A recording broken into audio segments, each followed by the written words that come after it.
napapakinggan ang Radyo Magazine 1278 kHz sa inyong mga radyo. Ang studio ng himpilang ito ay matatagpuan sa 4th floor ng Media Center Building, Visayas Avenue, Quezon City. At ang transmitter ay nasa Marilas, Valenzuela, Metro Manila. Ang Radyo Magazine ay may lakas na 10,000 watts at nasa pamamahala ng Bureau of Broadcast Services, Presidential Broadcast Service. Ang himpilang ito ay muling sasahimpapawid bukas sa ganap na alas 5 ng umaga.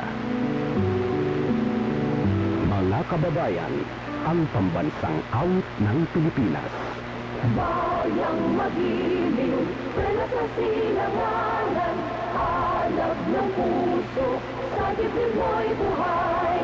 Lupang hinirang, bulan ka ng magiting, sa manlulupig, di ka pasisiin, sa dagat at bundok, sa simoy at sa langit mong ugaw.